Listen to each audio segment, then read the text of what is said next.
Hello दोस्तों, good morning. स्वागत है एक बार फिर से आप सभी का एमजेटी एजुकेशन में। दोस्तों आज है 22 मार्च और आज का दिन बहुत ज्यादा इंपॉर्टेंट है क्योंकि आज मनाया जाता है विश्व जल दिवस। तो आज की वीडियो में हम लोग 22 मार्च से बनने वाले जो भी इंपॉर्टेंट क्वेश्चन हैं उनको देखेंगे, कवर करेंगे अच्छे तरीके से। अगर वीडियो पसंद आएगी तो इसको लाइक और शेयर जरूर करना। चैनल पर अगर नए आए हो चैनल को सब्सक्राइब करके बेल आइकन को भी प्रेस करना, जिससे आने वाली वीडियो का नोटिफिकेशन आप तक पहुंचता रहे। शुरुआत करेंगे अपने वही पुराने सेगमेंट रिवीजन से, उसके बाद आज के करंट अफेयर की तरफ बढ़ेंगे। कल हम लोगों ने पढ़ा था विश्व गौरैया दिवस मनाया जाता है 20 मार्च को। विश्व खुशहाली सूचकांक में शीर्ष पर है फिनलैंड और सरस्वती सम्मान 2023 से सम्मानित किया गया है प्रभा वर्मा को। तेलंगाना के राज्यपाल का अतिरिक्त प्रभार मिल गया है सीपी राधाकृष्णन जी को। इसके अलावा दिल्ली में दोस्तों भारत का पहला आयुर्वेदिक कैफे खोला गया है। भारत के राजदूत रूस में नियुक्त किए गए हैं विनय कुमार। और यस बैंक ने पेरिस ओलंपिक के लिए एक साझेदारी की हुई है भारतीय ओलंपिक संघ के साथ। पीएनजी इंडिया कंपनी के सीईओ बन गए हैं वेंकट कुमार सुब्रमण्यम। और भारतीय नृत्यांगना डॉक्टर उमा रेले को महाराष्ट्र गौरव पुरस्कार से सम्मानित किया गया है। इसके अलावा संयुक्त राष्ट्र फ्रेंच भाषा दिवस 20 मार्च को मनाया गया।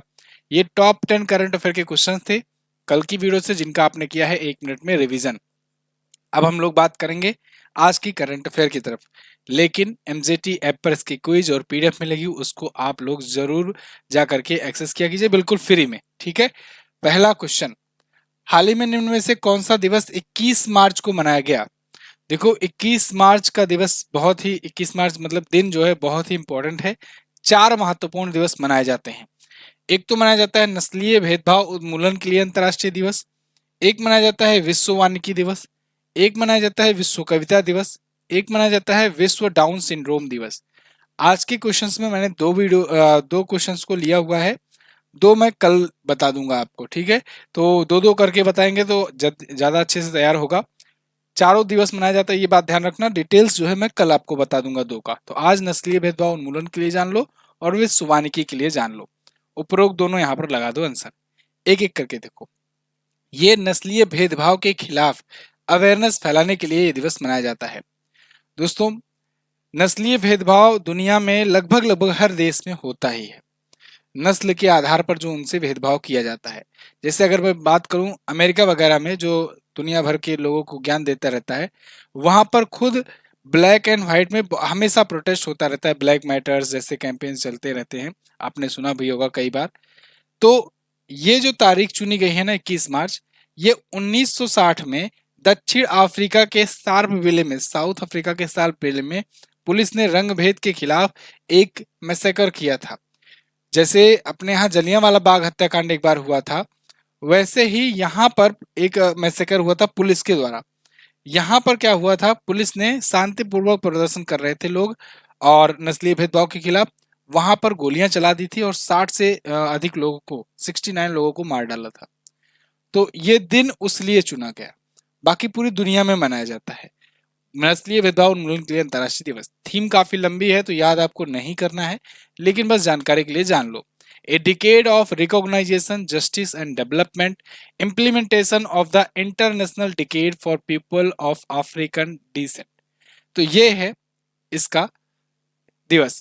दूसरा दिवस इंटरनेशनल डे ऑफ फॉरेस्ट, यानी विश्व वानिकी दिवस या विश्व वन दिवस या विश्व जंगल दिवस, जो भी आप पढ़ो। तो ये सब मनाया जाता है 21 मार्च को। जंगल का महत्व क्या है? जंगलों का महत्व के प्रति अवेयरनेस फैलाने के लिए, लोगों को जंगल को संरक्षित करने के लिए, जंगल की कटान रोकने के लिए दिवस मनाया जाता है। इसके प्रति अवेयरनेस फैलाई जाती है।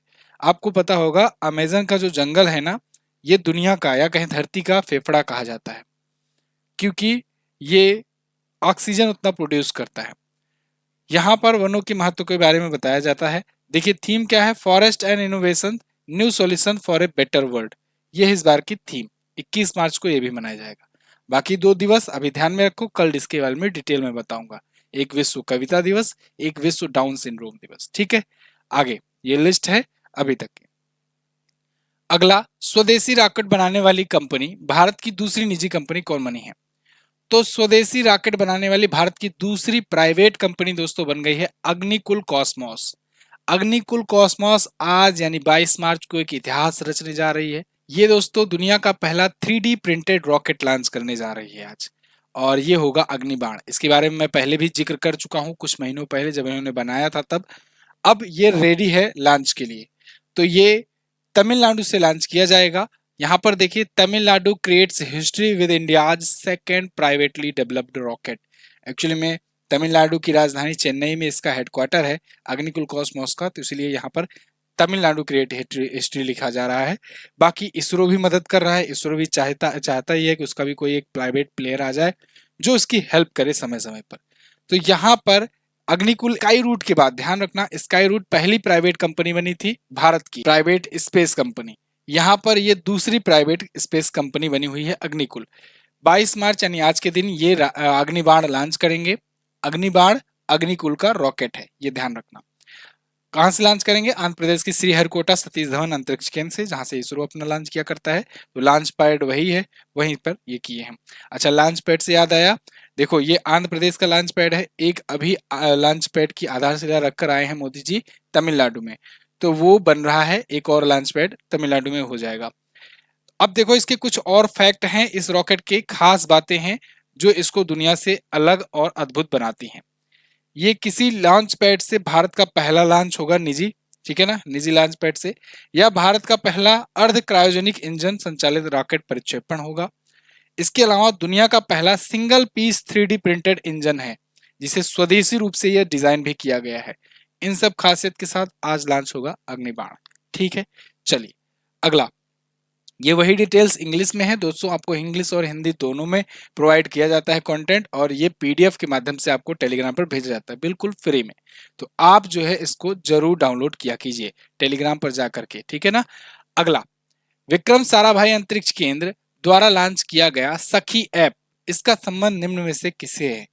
तो दोस्तों विक्रम साराभाई अंतरिक्ष केंद्र के द्वारा अभी सखी ऐप लॉन्च किया गया है। ये सखी ऐप जो है ये अंतरिक्ष यात्रियों के लिए लॉन्च किया गया है। कौन से अंतरिक्ष यात्री? जो अभी गगनयान में जा रहे हैं। आपको पता होगा गगनयान के लिए 3 अंतरिक्ष यात्रियों को चुना गया है जो जाएंगे अंतरिक्ष में, पृथ्वी के लोअर अर्थ ऑर्बिट में जाएंगे, निचली कक्षा में जाएंगे और वहां पर 3 दिन गुजार करके वापस लौटेंगे। तो मतलब 3 दिनों का ये एक समझ लो प्रोजेक्ट है, अभियान है। मिशन गगनयान भारत का पहला मानव युक्त अंतरिक्ष यान है। भारत पहली बार अंतरिक्ष में मनुष्य को भेजने जा रहा है। तो ऐसे में सखी ऐप लॉन्च किया गया है उन गगनयान के अंतरिक्ष यात्रियों को समय समय पर हेल्प प्रोवाइड करने के लिए। कैसी हेल्प? उनको दोस्तों टेक्निकल कोई सहायता होगी तो उसमें हेल्प करेगा, स्वास्थ्य की निगरानी करेगा, उनका ब्लड प्रेशर वगैरह रेगुलर मॉनिटर करता रहेगा, इन्फॉर्म करते रहेगा उनको भी, और इधर सेंटर में भी इन्फॉर्म करता रहेगा। मिशन प्रबंधन और निर्बाध संचालन में, कम्युनिकेशन में भी ये मदद करेगा। सखी एक्चुअली में ऐसे ही मजाक के लिए नहीं नाम रखा गया है, सखी का फुल फॉर्म भी होता है। सखी का फुल फॉर्म है space borne assistant and knowledge hubs for crew interaction. तो ये है सखी का पूरा नाम। ये सखी ऐप जो है विक्रम साराभाई अंतरिक्ष केंद्र लॉन्च कर रहा है। ठीक है, 3 दिवसीय मिशन है लोअर अर्थ ऑर्बिट के लिए, मिशन गगनयान। बहुप्रतीक्षित अभियान है अपना इसरो का। अगर ये सक्सेस हो जाता है तो बिल्कुल इसके कई चरण की टेस्टिंग हो चुकी है। अगर ये सक्सेस हो जाता है तो इसरो के थ्रू भारत बन जाएगा चौथा देश दुनिया में जो अंतरिक्ष यात्रियों को यानी कि मनुष्यों को भेजेगा अंतरिक्ष में। चलिए आगे बढ़ते हैं। वैसे इसरो के बारे में बेसिक चीजें तो आप जानते ही होंगे कि 15 अगस्त 1969 को स्थापना हुई थी, बेंगलुरु में हेडक्वार्टर है। एस सोमनाथ जी वर्तमान में इसके अध्यक्ष हैं। अगला, हाल ही में यूरोपीय देश के पहले अश्वेत नेता कौन बनाए गए? तो दोस्तों यूरोपीय देश के पहले अश्वेत नेता बन गए हैं कौन? ये बन गए हैं वान गोथिंग। वान गेथिंग ये रहे, ये वेल्स के अभी हाल में प्रथम नेता बनाए गए हैं। अगर आप रेगुलर व्यूअर हो गए इस चैनल के तो आपको डेफिनेटली पता होगा, एक दिन मैंने आपको समझाया था कि ये जो ब्रिटिश आइसल्स है ना, इसका इसमें एक है ब्रिटेन, ग्रेट ब्रिटेन, उसका एक लीडर होता है, एक जो मंत्री होता है, प्रधानमंत्री होता है, वो इन तीनों का प्रधानमंत्री होता है, जो कि है ऋषि सुनक, ठीक है ना। और वो मोस्टली इंग्लैंड का प्रधानमंत्री, मतलब सबका प्रधानमंत्री। लेकिन और भी इसमें 3 स्टेट्स हैं, उनका जो लीडर, मेन लीडर होता है, उसे प्रथम मंत्री कहते हैं। यानी कि उन्हें प्रधानमंत्री नहीं कहेंगे, प्रधानमंत्री इनका ब्रिटेन वाला होता है, और इनके प्रथम नेता या कहे प्रथम मंत्री कहलाते हैं, या कहे फर्स्ट लीडर। अंग्रेज हैं भाई, अंग्रेजी में बोलेंगे फर्स्ट लीडर, अपने लोग हिंदी में बोलेंगे प्रथम मंत्री हैं। तो ऐसे यहाँ के प्रथम मंत्री होंगे, यहाँ के प्रथम मंत्री होंगे, यहाँ के प्रथम मंत्री होंगे। यहाँ वाले जो प्रथम मंत्री होते हैं वो प्रधानमंत्री होते हैं। तो यहाँ वाले तो ऋषि सुनक हैं, ठीक है ना, अपने दामाद इधर के इंडिया के, यहाँ के ऋषि सुनक हैं। स्कॉटलैंड और वेल्स और ये बना नॉर्दर्न आयरलैंड, ये वाला आयरलैंड है, ये दूसरा देश है, नॉर्दर्न आयरलैंड जो है ये इसका हिस्सा है। अगर नॉर्दर्न आयरलैंड को जोड़ लेते हैं तो ये यूके बन जाता है। अगर नॉर्दर्न आयरलैंड को नहीं जोड़ेंगे, मतलब आयरलैंड के नॉर्दर्न वाले हिस्से को, उत्तरी वाले हिस्से को नहीं जोड़ेंगे, तब अगर केवल इन 3 देशों को जोड़ेंगे, स्कॉटलैंड, वेल्स और इंग्लैंड, तब इसे हम लोग ब्रिटेन कहेंगे, ठीक है ना, ब्रिटेन या ग्रेट ब्रिटेन जो भी कहो। और केवल अगर इंग्लैंड की देखेंगे तो यहाँ पर इंग्लैंड है। अच्छा, इन सब की महारानी एक ही थी, एलिजाबेथ द्वितीय, वो तो चल बसी। अब महाराजा हैं किंग चार्ल्स तृतीय, ठीक है। यहाँ वेल्स के ये बनाए गए हैं और ये बन गए हैं पहले अश्वेत। ये पहले अश्वेत इसलिए हैं क्योंकि इनकी इनके पापा जो थे वो तो वेल्स के थे, लेकिन इनकी मम्मी जो थी ये अफ्रीका की थी। तो इनको अभी हाल ही में यहाँ का प्रथम नेता चुना गया है लिबरल पार्टी का। अब देखो ऐसी सिचुएशन आ गई है ना, यहाँ पर देखो स्कॉटलैंड, वेल्स और इंग्लैंड, इन तीनों में नॉन ब्रिटिशर्स, मतलब कि समझ लो कि ब्रिटिश मूल के जो नहीं है वो इस समय यहाँ पर राज कर रहे हैं। जैसे आप देखोगे कि यहाँ ऋषि सुनक जो है वो इंडियन मूल के हैं, इसके अलावा हमजा यूसुफ स्कॉटलैंड के बनाए गए हैं और वॉन गथिंग वेल्स के हैं। ये तीनों ही जो हैं ये इंग्लैंड के या कहें अंग्रेजी मूल के नहीं है, ये अलग अलग मूल के निवासी हैं, ठीक है। तो यहाँ फिलहाल जो है वॉन गेथिंग ये इसका नेतृत्व करने वाले पहले अश्वेत व्यक्ति बन गए हैं और ये वेल्स लेबर पार्टी के नेता के रूप में नियुक्त किए गए हैं। इससे पहले भी ये कोविड-19 के दौरान वेल्स के स्वास्थ्य मंत्री भी रहे थे। इसके अलावा ब्रिटेन में किसी भी विकसित देश में पहले अश्वेत मंत्री के रूप में 2013 में ये नियुक्त किए गए थे। तो यहाँ पर देखो यूनाइटेड किंगडम, ये 4 में से 3 तो प्रमुख जो है अश्वेत है वर्तमान में। अगला, हाल ही में किसे सरकार और राजनीति पर रिपोर्टिंग श्रेणी में रामनाथ गोयनका पुरस्कार से सम्मानित किया गया? तो अभी रामनाथ गोयनका पुरस्कार 2024 दिया गया है।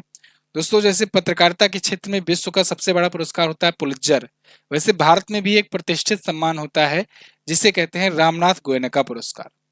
रामनाथ गोयनका पुरस्कार जो है इस बार दिया गया यहाँ पर सरकार और राजनीति, देखो इसमें विभिन्न कैटेगरीज में दिए जाते हैं, लगभग 13 कैटेगरी में दिया जाता है।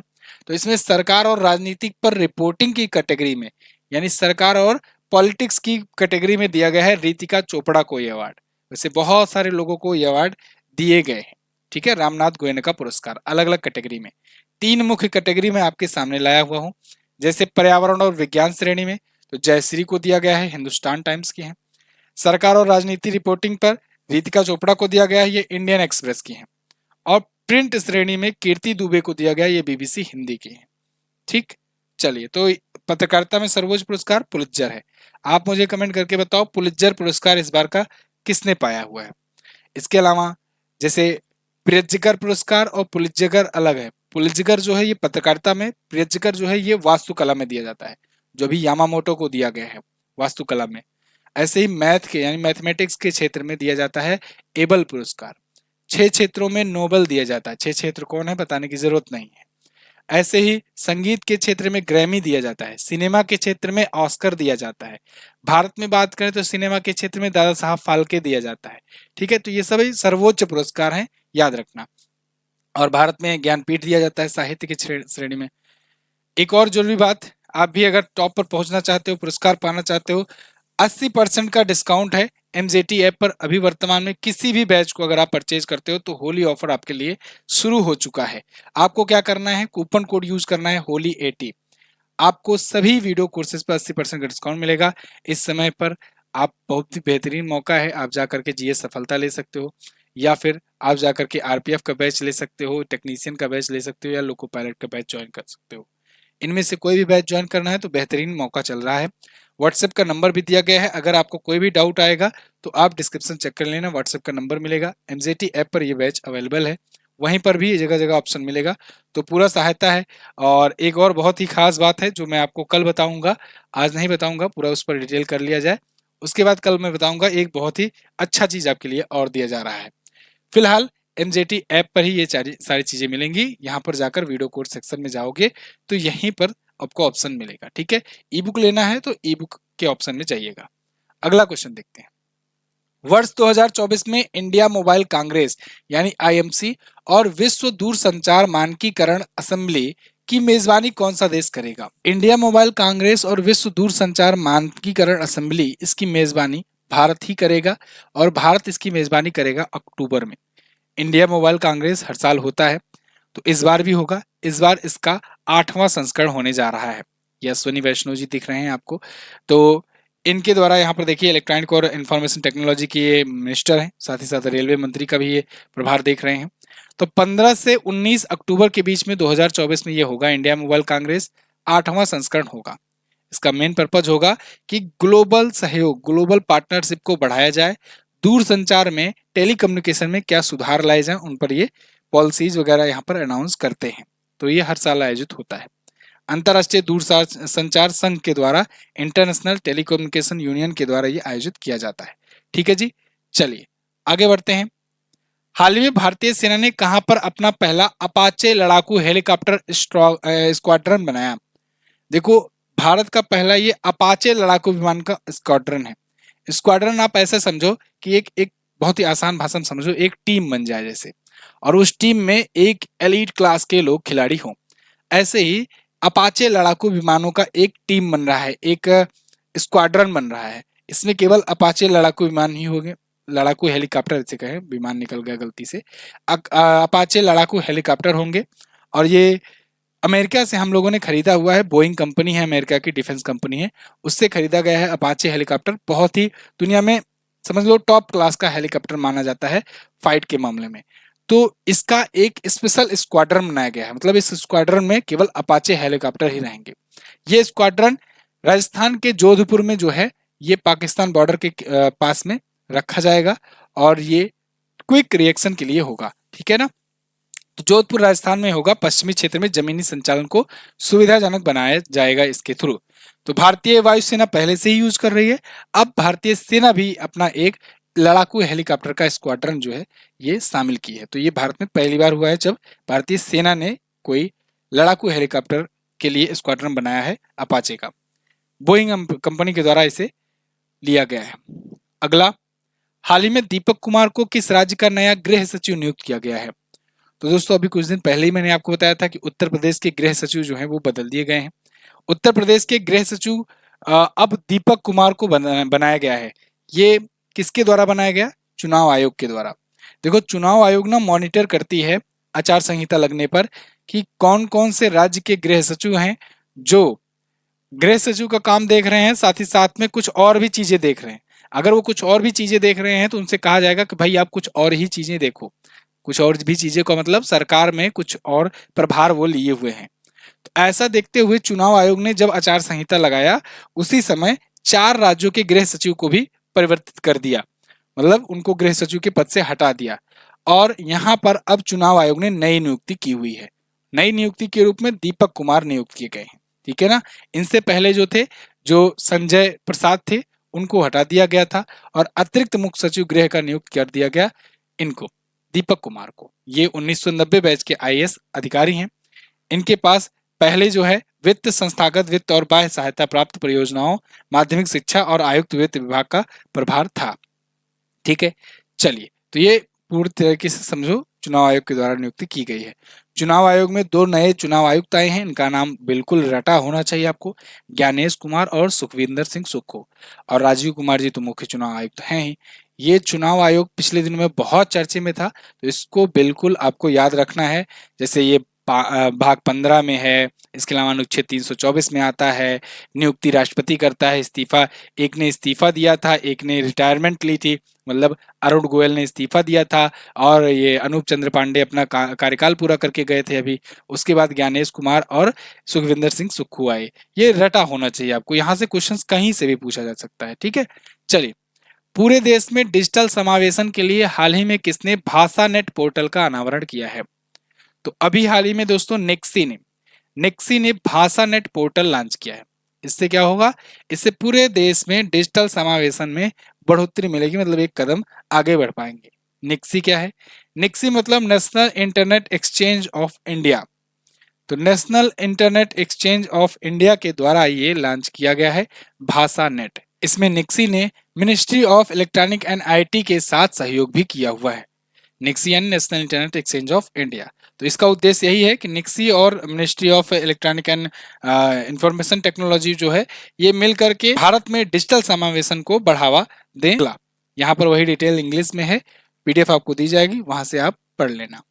लास्ट क्वेश्चन, निम्न में से किस कंपनी को मिनी रत्न कंपनी का दर्जा दिया गया? तो अभी हाल ही में दोस्तों ग्रिड इंडिया जो है इसको मिनी रत्न कैटेगरी का दर्जा मिल चुका है। ग्रिड इंडिया ये भी एक पब्लिक सेक्टर की अंडरटेकिंग है, सेंट्रल पब्लिक सीपीएससी बन चुकी है, तो अब ये मिनी रत्न का दर्जा पाई है। देखो, भारत सरकार की स्वामित्व वाली जो कंपनियां होती है, मतलब जिसमें शेयर 50% से अधिक है भारत सरकार का, तो वो सरकारी कंपनी हुई। उस सरकारी कंपनी में वैल्यूएशन के हिसाब से और उनके प्रॉफिट के हिसाब से कैटेगरी कुछ बनाई गई हैं, जिसमें सबसे टॉप क्लास की कैटेगरी है महारत्न कैटेगरी, फिर होती है नवरत्न कैटेगरी, फिर होता है मिनी रत्न कैटेगरी 1, मिनी रत्न कैटेगरी 2। ये 4 प्रमुखता कैटेगरी बनाई गई हैं। तो इसी में ये मिनी रत्न कैटेगरी 1 का दर्जा अभी प्राप्त की हुई है। इसके अलावा अगर बात करें तो महारत्न कंपनियों की संख्या वर्तमान समय में 13 महारत्न कंपनियां हैं और 16 नवरत्न कंपनियां हैं। ठीक है ना, ये सब वैल्यूएशन और प्रॉफिट के हिसाब से डिसाइड किया जाता है। अगर आपको जानना है कैसे डिसाइड किया जाता है तो मैंने इस पर वीडियो ऑलरेडी बना रखी है कई बार, तो आप सर्च करेंगे एमजेटी एजुकेशन लिख देंगे महारत्न कंपनियां, तो आपको मिल जाएगी वीडियो। फिलहाल पावर ग्रिड के बारे में अगर बात करें, सॉरी, पावर ग्रिड जो है महारत्न है, ये ग्रिड इंडिया है। ग्रिड इंडिया की बात करें तो 2009 में यह स्थापित हुई थी और इसके पास भारतीय विद्युत प्रणाली के निर्बाध और निर्बाध संचालन का देखरेख करने का महत्वपूर्ण दायित्व है। अब वर्तमान समय में जो जो महारत्न और नवरत्न है इनकी लिस्ट तो देख ही लो एटलीस्ट। तो यहाँ पर देखो महारत्न कंपनियों की लिस्ट है, जिसमें ओएनजीसी, भेल, BPCL, CIL, GAIL, HPCL, IOCL, NTPC, PGCIL यानी ये Power Grid Corporation of India, PFCL, REC Limited और सेल और ओआईएल, ऑयल इंडिया लिमिटेड, ये लेटेस्ट वाली बनी हुई है। ये महारत्न कंपनियां हैं। यहाँ पर नवरत्न कंपनियां हैं, जैसे BEL, CONCOR, EIL, HAL, MTNL, NALCO, NBCC, NMDC, इसके अलावा नवेली, लिग्नाइट, आरआईएनएल और आरवीएनएल, एससीआई, इसके अलावा ओएनजीसी विदेश, इक्रॉन और राष्ट्रीय केमिकल्स लिमिटेड, ये सभी कंपनियां जो हैं ये नवरत्न कंपनियां हैं। क्लियर है बिल्कुल। चलिए, तो ये थे टॉप 10 करंट अफेयर के क्वेश्चंस आज के दिन से। आई होप आपको वीडियो पसंद आई होगी। होली ऑफर का फायदा जरूर उठाइए। किसी भी बैच में प्रवेश करने के लिए सबका डेमो अवेलेबल है, जाइएगा, सबका डेमो देखिएगा, उसके बाद डिसाइड कीजिएगा किस बैच में ज्वाइन करना है, किसका नहीं ज्वाइन करना है। इसके अलावा कल मैंने क्वेश्चन आपसे पूछा था कि किस ग्रह को सौरमंडल का लाल ग्रह कहते हैं, तो आयरन ऑक्साइड की उपस्थिति के कारण मंगल ग्रह होता है लाल दिखाई देता है। विश्व प्रसन्नता सूचकांक में भारत है 126वें स्थान पर। आज आपको क्या बताना है? आज आपको बताना है पहला सरस्वती सम्मान किसे दिया गया था। कल की वीडियो देखोगे तो जरूर आंसर करोगे। 2024 में मनाए गए विश्व गौरैया दिवस की थीम क्या रखी गई है, ये भी आप बताइएगा। तो ये थे टॉप इंपॉर्टेंट करंट अफेयर के क्वेश्चन आज के दिन से। आई होप आपको वीडियो पसंद आई होगी। अगर पसंद आई है, इन्फॉर्मेटिव लगी है तो वीडियो को लाइक कीजिए, शेयर कीजिए अपने साथियों के साथ। मैं मिलूंगा आपसे कल की वीडियो में, तब तक के लिए नमस्कार, जय हिंद, वंदे मातरम।